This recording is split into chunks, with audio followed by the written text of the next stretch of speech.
Si me ven ahora en esta casita sencilla de Querétaro, con mis manos arrugadas, apoyadas en una mesa de madera simple, nunca imaginarían que yo fui María Elena Vargas, la dueña de una de las fortunas más grandes de la región cafetalera en México.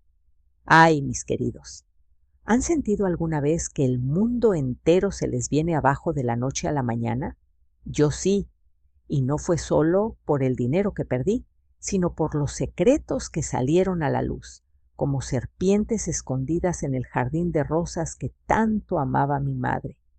Pero vengan, siéntense conmigo, que les voy a contar cómo todo empezó, paso a paso, con el corazón abierto, porque a mis 60 y tantos años ya no tengo nada que esconder.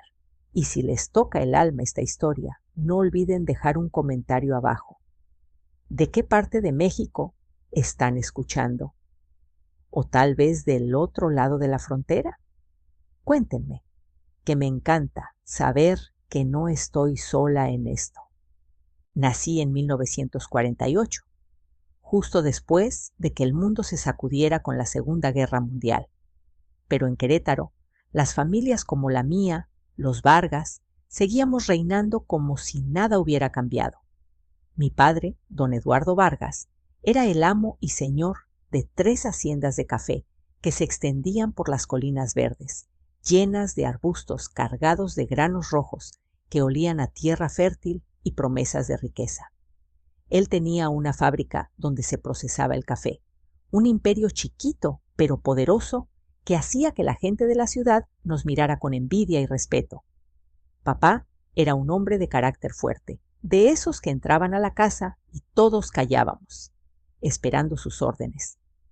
María Elena, endereza esa espalda. Una Vargas no se encorva ni para sentarse, me decía siempre, con esa voz que retumbaba como trueno en la sala grande. Yo, chiquilla mimada, tomaba clases de piano en el salón principal, con un profesor que venía de la capital solo para mí. La mansión donde crecí era un palacio de verdad, con 22 habitaciones, columnas altas en la entrada que parecían tocar el cielo, y un jardín enorme cuidado por 4 jardineros que podaban las rosas blancas favoritas de mi madre cada mañana. El olor de esas flores se mezclaba con el perfume francés que mamá usaba, uno que traía de París en sus viajes, y que hacía que todo oliera a elegancia y a sueños lejanos. Dentro de casa, el sonido del piano Steinway, que mamá tocaba los domingos por la tarde, era la banda sonora de mi niñez, llena de privilegios que daba por sentados. Mamá, doña Sofía, era una mujer etérea, siempre vestida con sedas importadas, hablando francés e inglés como si fueran su lengua materna. Ella organizaba cenas refinadas, donde los invitados llegaban en autos lujosos y hablaban de negocios, mientras los sirvientes pasaban bandejas de plata con canapés y champán. Una dama nunca alza la voz, mija, me susurraba cuando me veía enojada por alguna tontería, ni siquiera cuando tiene toda la razón. Y sonreía con esa sonrisa frágil que escondía un mar de silencios.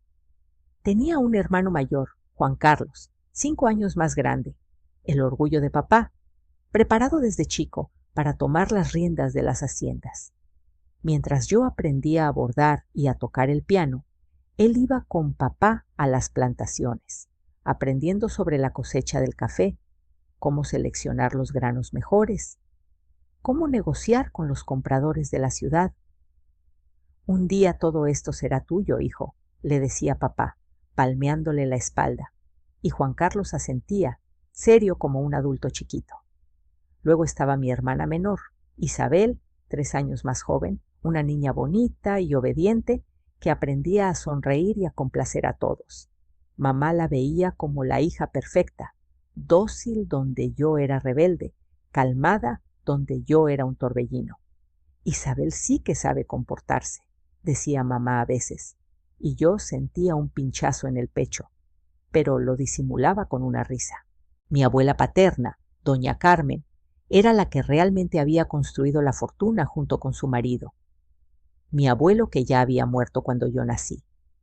Ella era una mujer seria, con su rosario siempre en la mano, vestida de negro, como si estuviera de luto eterno, pero conmigo tenía un cariño especial. Mientras los demás me veían como una niña que necesitaba ser domada, ella parecía disfrutar mi curiosidad. «Ven acá, mija», me llamaba con ese apodo que solo ella usaba. «Vamos a ver qué aprendiste hoy en ese colegio de monjas». Y a escondidas me prestaba libros que iban más allá de lo que se consideraba apropiado para una muchachita como yo. Fue con abuela Carmen que aprendí a amar la lectura, a cuestionar el mundo, aunque tuviera que hacerlo en silencio. Vivía en una casita anexa a la mansión, con su rosario y sus rezos, repitiendo siempre: «Una muchacha decente no da opiniones ni problemas». Para mantener ese mundo perfecto de apariencias, había un ejército de sirvientes. Lupe, la cocinera que hacía los dulces más ricos del mundo, con ese sabor a canela y azúcar morena que me transporta hasta hoy. Ramón, el mayordomo que coordinaba todo con una discreción impecable. Y Rosa, la nana que me cuidó desde bebé, peinándome el cabello largo cada noche antes de dormir. «Eres una princesa, mi niña», me decía Rosa mientras cepillaba mis rizos. Y había tantos otros que ni siquiera nos molestábamos en recordar sus nombres completos. El tacto de los vestidos de organza que usaba en las fiestas, el sabor de los tamales que Lupe preparaba a escondidas para mí, el olor a tabaco de los cigarros de papá mezclado con su colonia cara. Todo eso formaba el tapiz de mi infancia protegida, un mundo donde creía que nada podía tocarme. Creciendo, pensaba que esa vida me pertenecía por derecho. Nuestra familia había estado allí por generaciones y el mundo parecía existir solo para servirnos. ¿Cómo iba a imaginar que todo ese imperio era tan frágil como un castillo de naipes? A los 15 años, en 1963, tuve mi fiesta de quinceañera, un evento tan grandioso que la gente de Querétaro todavía lo recuerda. Papá no escatimó en nada. Era la presentación de su hija a la sociedad, una declaración de poder. El salón del club social se decoró con miles de rosas blancas traídas de la capital, y mi vestido, importado de Francia, pesaba tanto con sus bordados que apenas podía moverme con gracia. En la cabeza, una tiara de brillantes que había sido de mi abuela. Me sentía como una reina, aunque ya empezaba a notar el peso de llevar el nombre Vargas. «No olvides sonreír todo el tiempo, mija», me instruyó mamá mientras ajustaba mi vestido por enésima vez. «Y no hables mucho con los muchachos, solo baila y sonríe». El olor a cera del piso del salón se mezclaba con los perfumes caros de las señoras y el aroma de los arreglos florales. Mi vals con papá fue el momento culminante, yo girando en sus brazos, el hombre más poderoso de la ciudad, ante miradas admiradas y envidiosas. Estudiaba en el Colegio Santa Rosa, solo para niñas de familias bien, donde las monjas nos enseñaban francés, piano, bordado y sobre todo cómo ser esposas perfectas.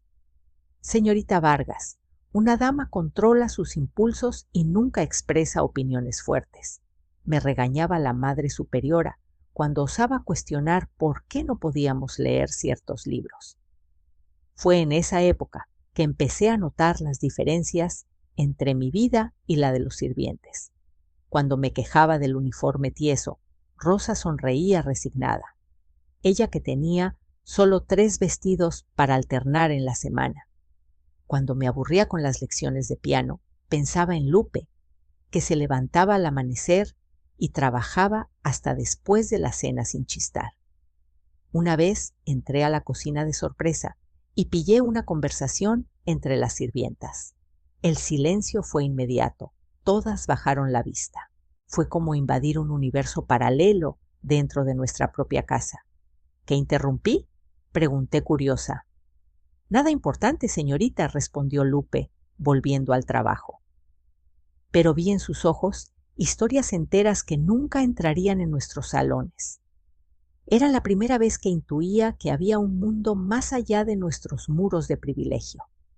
En la adolescencia tuve noviecitos superficiales, siempre vigilados, con chicos de buenas familias, hijos de hacendados, doctores o abogados. Sabía que me evaluaban por mi apellido y la dote que papá ofrecería. Elige bien, María Elena, decía mamá. El matrimonio es para siempre y debes honrar nuestra posición. A los 17 conocí a Javier en un baile de caridad. Hijo de una familia tradicional, pero no tan rica como la nuestra, estudiaba leyes y tenía planes grandes. Alto, guapo, con una sonrisa que conquistaba. Ganó rápido la aprobación de mis padres. Es un buen partido, opinó papá, como evaluando un caballo. Me casé con él en junio de 1967, a los 19, en una boda que fue el evento del año en Querétaro. La iglesia estaba llena de flores blancas. Mi vestido de París tenía una cola de 5 metros. «Estás deslumbrante», susurró mamá con lágrimas, ajustando mi velo. El perfume de los lirios inundaba todo.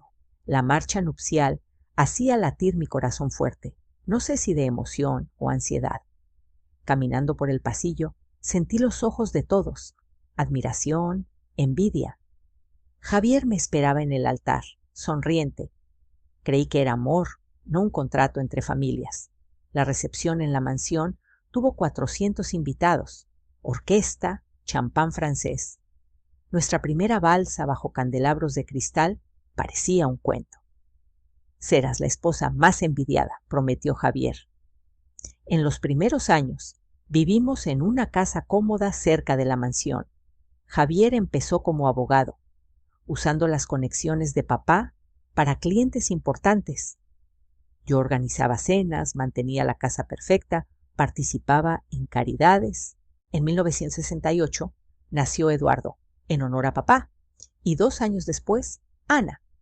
Nacieron con privilegios, doctores privados, ropita importada, nanas. El olor a talco de bebé se mezclaba con flores en la maternidad. Viajábamos al DF, a Europa, comprando vestidos y joyas que hacían suspirar a las señoras de Querétaro. Pero empecé a notar cosas raras. Papá discutía con Juan Carlos sobre precios del café cayendo, inversiones malas. No es nada, mija, decía papá. Mamá repetía vestidos, las fiestas se hicieron menos. Abuela Carmen, enferma, me dijo. El mundo cambia, mija. Tu padre es orgulloso.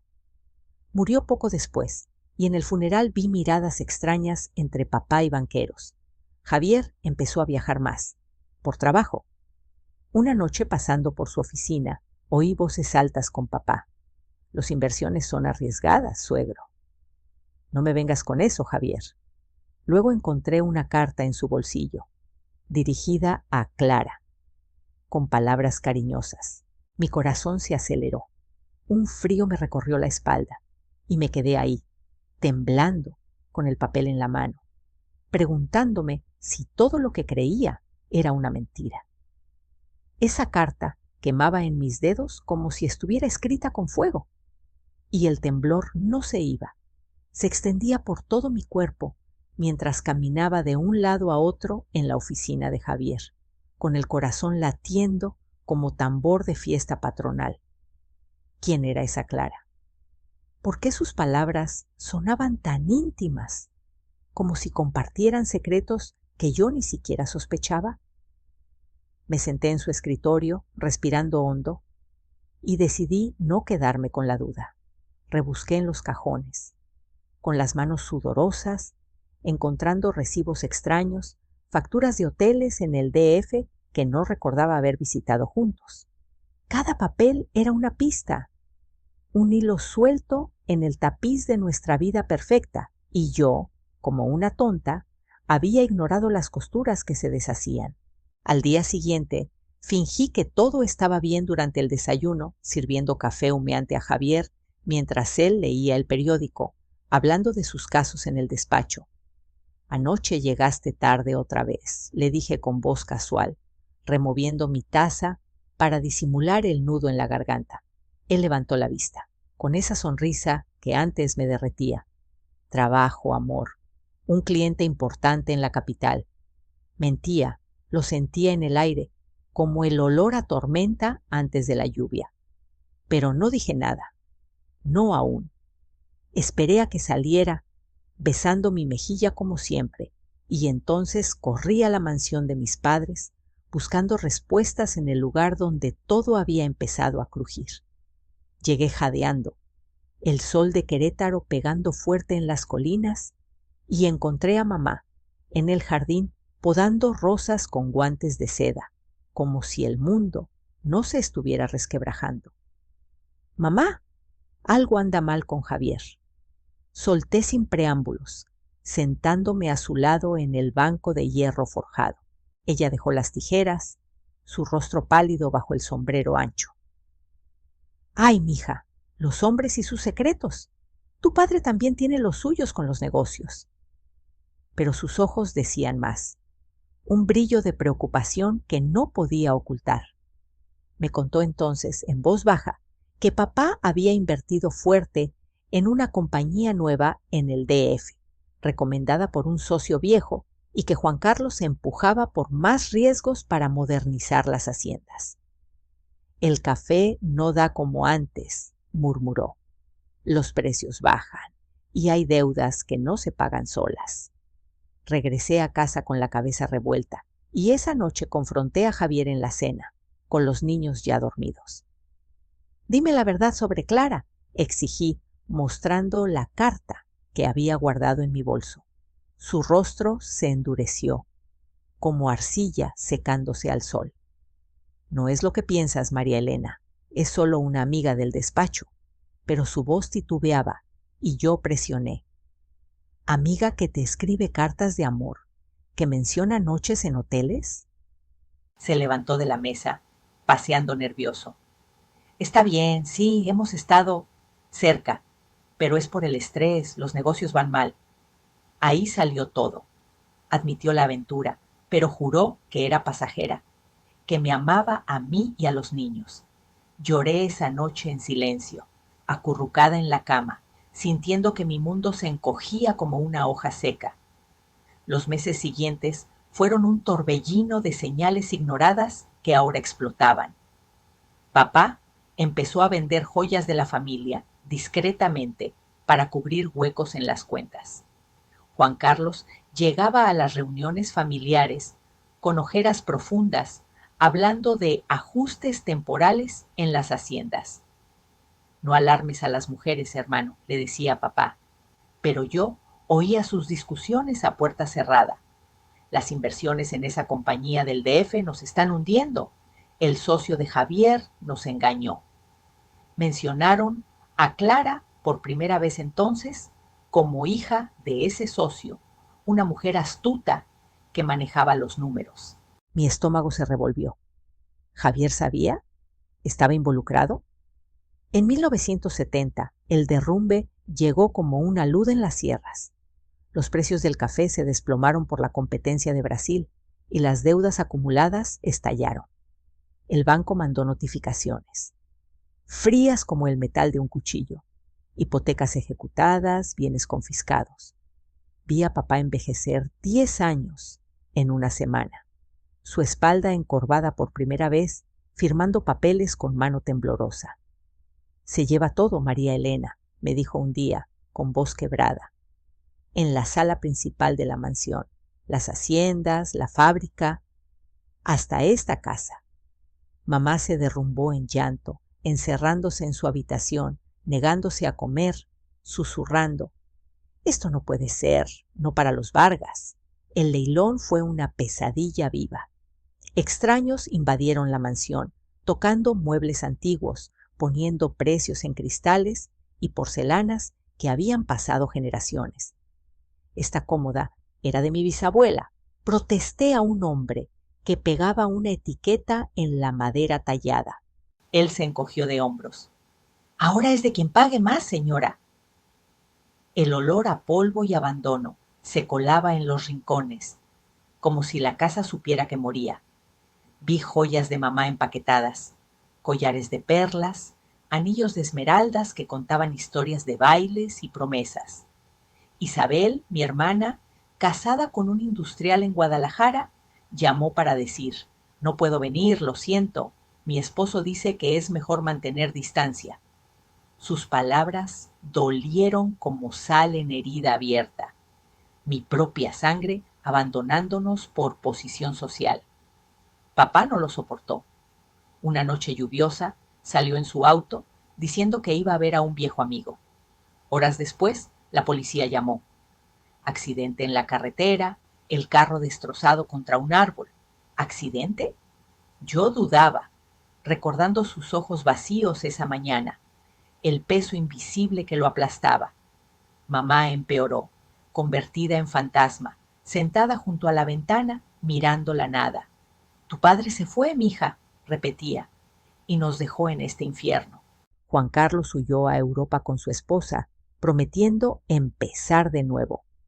Pero yo sabía que escapaba de la culpa, de sus malas decisiones que aceleraron el desastre. Con Javier, la grieta se abrió del todo.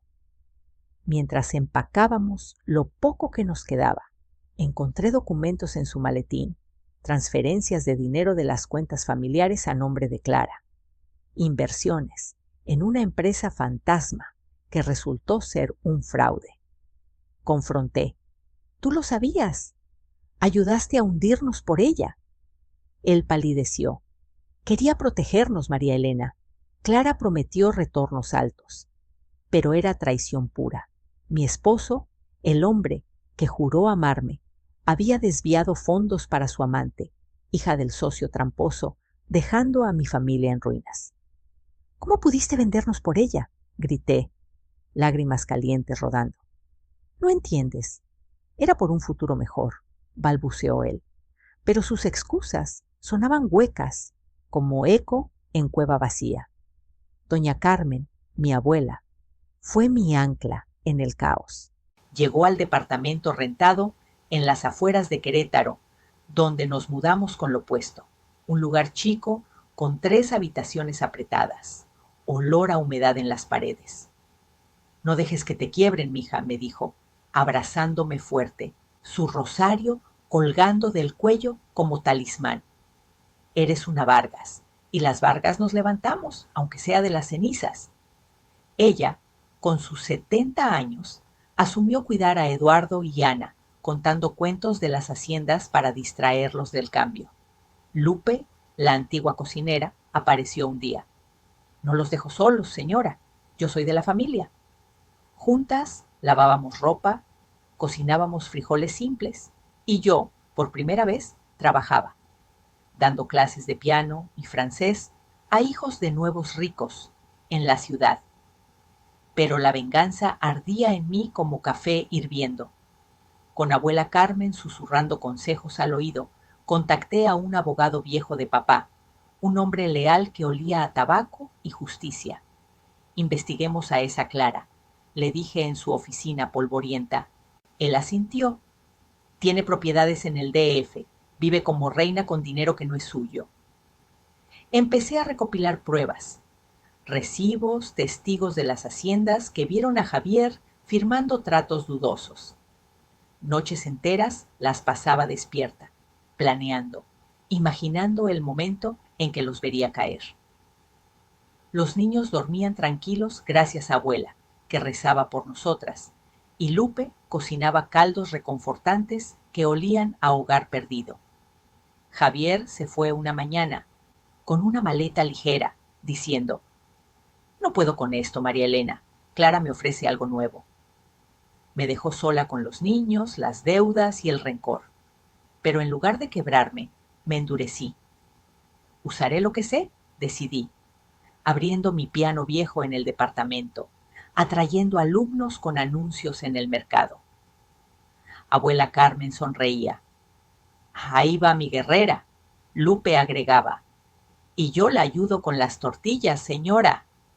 Día a día, reconstruía, pero el fuego de la revancha no se apagaba, guiándome hacia el abogado con más papeles en mano, lista para golpear donde doliera. El teléfono sonó esa tarde. El abogado al otro lado. Tenemos algo grande contra Clara, pero necesita ser fuerte. Colgué, con el pulso acelerado, mirando por la ventana al atardecer sobre las colinas, sintiendo que el viento traía cambio, uno que yo misma forjaría con uñas y dientes. El viento de la tarde entraba por la ventana abierta, trayendo el aroma distante de las plantaciones de café que ya no eran nuestras, y mi pulso no se calmaba, latiendo como un reloj desbocado mientras caminaba hacia la cocina donde abuela Carmen preparaba un atole simple con maíz molido a mano. «Algo grande, abuela», repetí susurrando, sentándome en la silla coja que crujía bajo mi peso. Ella levantó la vista de la olla, sus ojos arrugados, brillando con esa sabiduría que parecía venir de las raíces mismas de la tierra queretana. «Cuéntame, mija, pero despacio, que el corazón no aguanta más sorpresas». Le relaté la llamada. El abogado había desenterrado contratos falsos, firmas de Javier en documentos que transferían fondos de las haciendas a cuentas ocultas en el DF, todas ligadas a Clara, quien no era solo un amante, sino la cerebro detrás de un esquema que había succionado nuestra fortuna como un vampiro en la noche. Abuela dejó la cuchara de madera, limpiándose las manos en el delantal raído. «Esa mujer es veneno, María Elena, pero tú eres fuego y el fuego purifica». Sus palabras me encendieron por dentro, un calor que disipaba el frío del abandono. Al día siguiente me reuní con el abogado en un café del centro de Querétaro, un lugar humilde con mesas de metal y olor a pan recién horneado. Él extendió papeles amarillentos. «Mire, señora Vargas, Clara no es solo la hija del socio. Ella dirige una red de inversiones ficticias. Javier firmó como garante, pero el dinero terminó en propiedades a nombre de ella». Hojeé los documentos, mi dedo trazando líneas de traición, facturas de hoteles lujosos, extractos bancarios que mostraban transferencias justo antes de la quiebra. «Podemos demandar por fraude», dijo él ajustando sus gafas, «pero necesitará testigos y coraje para enfrentar a la corte». Regresé al departamento con la cabeza bullendo de planes, como un caldo en ebullición. Lupe, que ahora vivía con nosotras en un rincón improvisado, me recibió con una taza de té de manzanilla. «Se ve decidida, patrona», comentó mientras pelaba cebollas para la cena. «Es que no me quedaré cruzada de brazos», respondí, ayudándola a picar, mis manos inexpertas cortando trozos irregulares. Esa noche, con los niños acurrucados en su cama compartida, abuela Carmen y yo nos sentamos en la sala diminuta, iluminada por una lámpara parpadeante. «¿Recuerda las historias de tu abuelo?», me dijo ella, enrollando su rosario entre los dedos. «Él levantó las haciendas de la nada, luchando contra sequías y bandidos. Tú harás lo mismo, pero con astucia de mujer». Planeamos contactar a antiguos empleados de las haciendas, como el capataz Manuel, que había visto a Javier reunirse con extraños en las oficinas. Los días se volvieron una danza de secretos y acciones. Por las mañanas daba clases de piano en casas de familias emergentes, mis dedos volando sobre teclas desgastadas mientras enseñaba escalas a niños con ojos curiosos. «Más suave, como una brisa en las colinas», les decía, recordando el Steinway de la mansión. Ganaba lo justo para el pan y la leche, pero cada peso era una victoria, un ladrillo en mi muralla nueva. Por las tardes visitaba a Manuel en su choza al borde de la ciudad, un hombre curtido por el sol con bigote espeso. Sí, señora. Vi al licenciado Javier con una mujer rubia hablando de negocios rápidos, confirmó, aceptando un café que le llevé. Firmaban papeles bajo la mesa, como si escondieran algo. Sus palabras eran oro para el abogado, quien las convirtió en affidavits. Clara, mientras tanto, vivía su vida de opulencia en el DF, como supe por un primo lejano que aún tenía contactos. La vi en un restaurante fancy, con joyas que brillaban como estrellas, me contó por teléfono. El rencor crecía en mí como maleza en campo abandonado, pero lo canalizaba en estrategia. Una noche recibí una carta anónima en el buzón. Cuidado con Clara, ella sabe que la sigues. El papel olía a perfume barato y mi mano tembló al leerlo. ¿Amenaza?, preguntó abuela, arrugando el ceño. No, abuela, es miedo. Sabe que vengo por ella. Lupe intervino. Yo la conozco de vista, patrona. Es de esas que pisan alto, pero resbalan fácil. Fortalecida por ellas, seguí adelante, recolectando más pruebas. Un banquero jubilado confirmó transferencias irregulares. Un ex socio de papá admitió que Clara lo había chantajeado. El clímax llegó en una audiencia preliminar en los juzgados de Querétaro, un edificio gris con pasillos que olían a papel viejo y desesperación. Javier apareció, flaco y ojeroso, con Clara a su lado, vestida de rojo como una flor venenosa. María Elena, por favor, déjalo ir, suplicó él en el pasillo, su voz un hilo. No, Javier, robaste a mi familia por ella, respondí fría, mi mirada clavada en Clara, quien sonreía con labios pintados. En la sala, el juez revisó los documentos.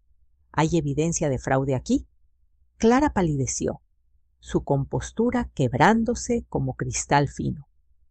Eso es mentira, gritó ella, pero el abogado presentó testigos. Manuel entre ellos declarando: vi las firmas, su señoría. Era un engaño. Salí de ahí con el pecho inflado, el aire de la plaza principal sintiéndose más limpio. Pero la batalla no terminaba. El juez ordenó congelar cuentas de Clara, y Javier perdió su licencia temporal. Esa noche, en el departamento, abuela Carmen preparó mole sencillo para celebrar. Brindemos por la justicia, mija, dijo, levantando un vaso de agua. Lupe rió. Y por las mujeres que no se rinden. Los niños, ajenos al drama, jugaban con juguetes hechos de cartón, su risa llenando el espacio estrecho. Pero yo sabía que Clara no se quedaría quieta.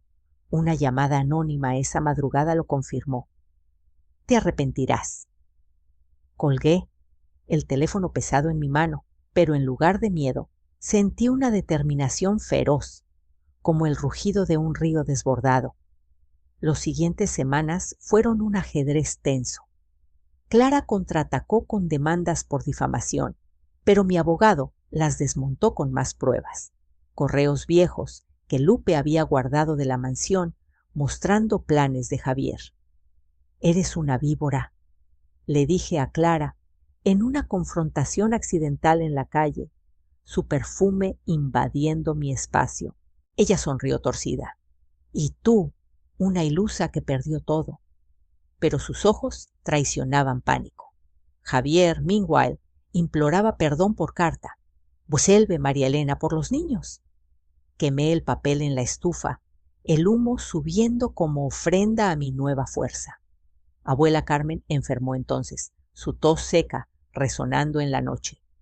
No te preocupes por mí, ve y termina esto, me urgió desde la cama, su rosario apretado. Con Lupe cuidándola, viajé al DF para una audiencia clave, el tren traqueteando como mis nervios. En la Corte Federal presentamos el golpe final. Un auditor independiente confirmó el fraude, millones desviados. El juez dictó: culpables de estafa. Clara gritó: no pueden probarlo. Pero las esposas chasquearon en sus muñecas. Javier, derrotado, murmuró: lo siento, pero era tarde. Regresé a Querétaro con una indemnización parcial, suficiente para una casa modesta y estabilidad. Abuela mejoró con medicinas que pude comprar y Lupe se convirtió en socia de mi escuela de música, que crecía con alumnos entusiastas. Encontré a Diego, un maestro de historia en la universidad local, en una feria del libro. Admiro tu resiliencia, me dijo en nuestra primera charla, sus ojos cálidos como sol de mediodía. No buscaba mi apellido ni fortuna perdida. Me veía a mí, María Elena, la mujer que había renacido de las ruinas. Pero Clara no desapareció del todo. Desde la cárcel mandó mensajes a través de abogados jurando venganza. Cuidado con tus espaldas, leí en una nota. Eso me mantuvo alerta, tejiendo una red de aliados, vecinos, exalumnos de papá, incluso Isabel llamó arrepentida desde Guadalajara. Perdóname, hermana, fui cobarde. Reconstruimos puentes frágiles, cenas familiares simples con arroz y frijoles, risas que curaban heridas. Diego se mudó con nosotras después de meses de cortejo discreto. Su presencia como un bálsamo. Construiremos juntos, prometió, ayudando con las lecciones de los niños. Abuela Carmen bendijo nuestra unión. Es un hombre de bien, mija.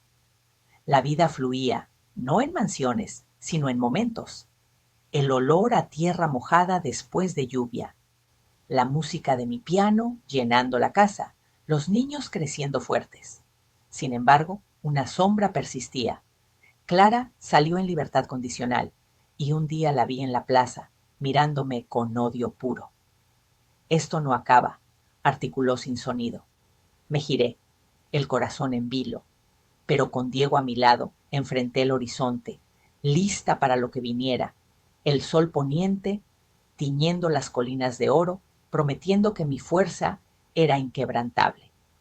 Con Diego a mi lado, ese atardecer en las colinas se convirtió en el umbral de una nueva era, donde el oro del sol no era solo luz efímera, sino el reflejo de una resiliencia que había forjado en el yunque de la adversidad.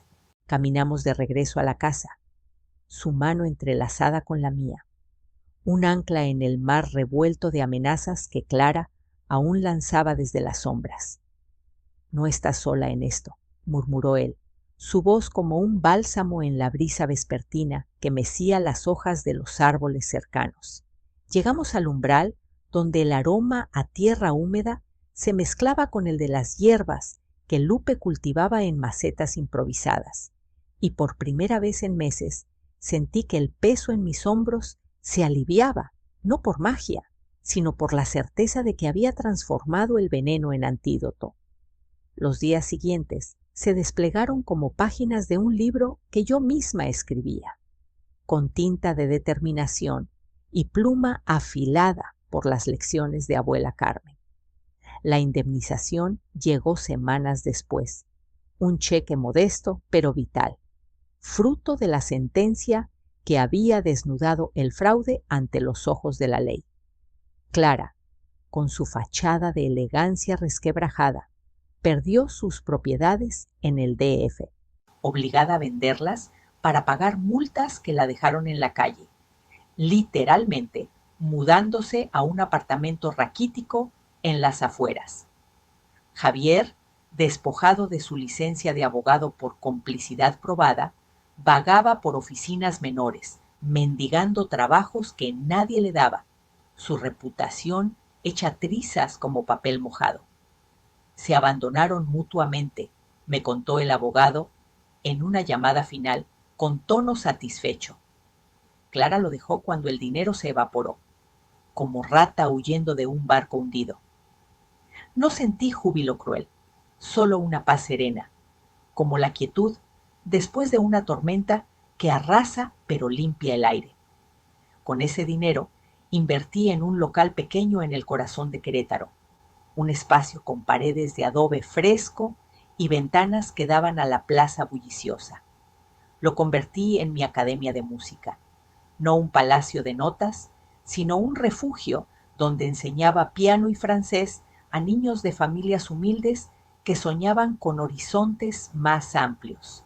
Escucha el ritmo de tu propio pulso, les decía a mis alumnos, guiando sus dedos torpes sobre teclas que yo misma había pulido, recordando que cada acorde era una rebelión contra el silencio impuesto por la pérdida. Eduardo y Ana florecían allí, ayudándome con las clases menores, sus risas entremezcladas con escalas ascendentes, convirtiendo el lugar en un hogar extendido. Lupe se unió como administradora, manejando las inscripciones, con esa eficiencia que había aprendido en las cocinas de antaño, preparando café fuerte para los padres que esperaban. Diego, con su paciencia de profesor que desentierra historias olvidadas, se integró a nuestra rutina como un capítulo esencial. No era un príncipe de cuento, sino un compañero real, que cocinaba enchiladas verdes los fines de semana y leía poemas a los niños bajo la luz de una lámpara reciclada. Tu fuerza me inspira, me confesaba en las noches, cuando nos sentábamos en el porche improvisado, mirando estrellas que parecían guiños del destino. Nuestra unión no fue una boda fastuosa, sino un compromiso susurrado en una capilla sencilla, con abuela Carmen como testigo, su rosario bendiciendo el momento. Esto es amor de verdad, mija, dijo ella, sus manos temblorosas posadas en las nuestras, no el que brilla en salones, sino el que resiste en la penumbra. Isabel regresó un día, con maletas llenas de remordimientos y ojos hinchados por lágrimas atrasadas. Fui una tonta, hermana, admitió en la cocina, mientras pelábamos chiles para una salsa picante. El miedo me cegó, pero vi cómo renaciste y quise aprender. La perdoné, no con palabras grandiosas, sino con un abrazo que olía a familia reconstruida, invitándola a quedarse temporadas, donde sus hijos jugaban con los míos en el patio, tejiendo lazos que el dinero nunca había fortalecido. Juan Carlos mandó una carta desde Europa pidiendo perdón por su huida, pero no volvió. Su ausencia era una lección muda sobre las elecciones que definen un legado. Abuela Carmen partió en paz un amanecer fresco, sentada en su mecedora con vista al jardín que habíamos plantado juntas, rosas blancas brotando como recuerdos vivos. Vive con el corazón abierto, mija, fueron sus últimas palabras, su sonrisa eterna grabada en mi alma. Su partida dolió como un rasguño profundo, pero me dejó un testamento invisible, la capacidad de ver belleza en lo simple, como el vapor rising de una taza de atole o el eco de una melodía improvisada. Hoy, desde el porche de nuestra casa ampliada con esfuerzo propio, observo a mis nietos corretear entre las sombras alargadas del atardecer, sus voces un coro de esperanza que ahuyenta cualquier eco de pasadas traiciones. Eduardo, ahora ingeniero en las minas cercanas, trae a su familia los domingos, compartiendo anécdotas de circuitos y sueños que yo nutrí con mis clases. Ana, convertida en enfermera, cuida de los vulnerables como abuela lo hizo conmigo, su empatía un escudo contra el mundo. Diego y yo, con canas entretejidas como hilos de una manta tejida a mano, planeamos viajes modestos a la sierra, donde el aire puro nos recuerda que la verdadera riqueza fluye en venas de gratitud. Si esta historia ha removido algo en tu pecho, mis queridos oyentes, cuéntenme en los comentarios. ¿Cuál es la lección que se llevan de esta abuela que cayó y se levantó? ¿Han enfrentado una traición que los transformó? Denle like si les tocó el alma. Suscriban al canal para más relatos que laten con la vida real y compartan con quien necesite un recordatorio de que la fuerza nace del quebranto. Gracias por acompañarme en este viaje. Que Dios bendiga sus hogares y les dé la valentía para enfrentar sus propias colinas doradas.